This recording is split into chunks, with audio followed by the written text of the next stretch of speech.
Ayan na nga, hindi pa tayo nakakaget over sa pagkapanalo ng mga ating atleta sa Paris Olympics. At dahil dyan, nandito tayo ngayon sa isang gymnastics event para sa ating mga batang atleta.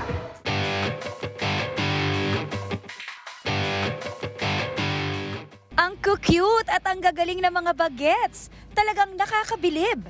Isa na nga dito si Aviel na pambato natin sa palarong pambansa.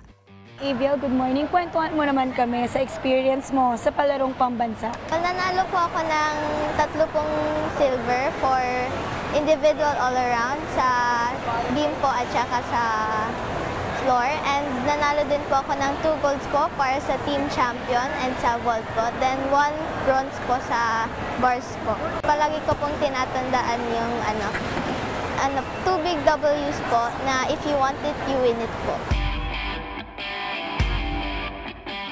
Ayan, sakto-sakto. Nandito palang mga ka-age bracket ko. Ay, ka-height bracket pala. Hello! Ang PGAA ay nagsimula ng 2008.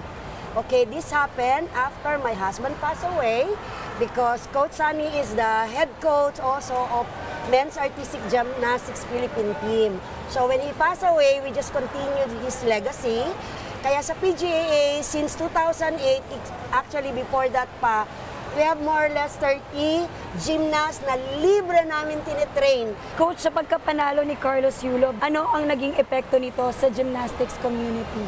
I think ang pinakamalaking contribution niya, not the winning, is telling the people around the world, sa mga tatay na mga Pilipino, na ang gymnastics ay hindi magiging parang ang mga anak nila ay magiging malambot ng lalaki. That is not true at all.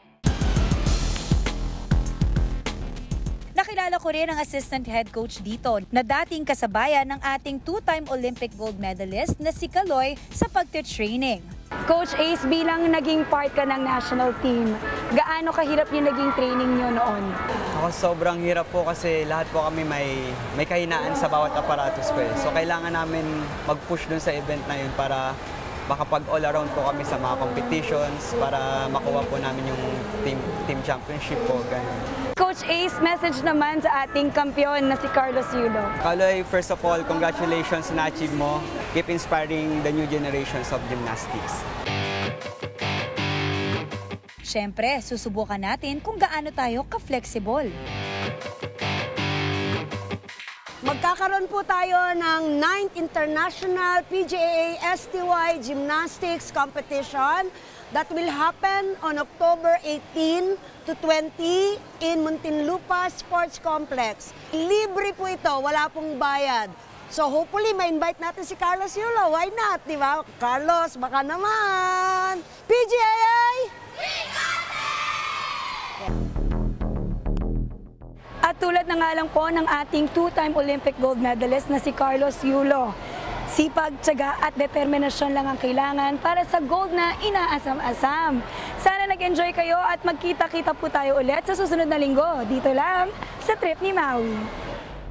Mga kapatid, Dimples Romana po, kumpletuhin ang inyong umaga ng mga kwentong puno ng inspirasyon. Salubungin po ang bawat araw ng may ngiti at pag-asa. Kaya't mag-subscribe na po at mag-follow na sa aming social media pages ng News 5.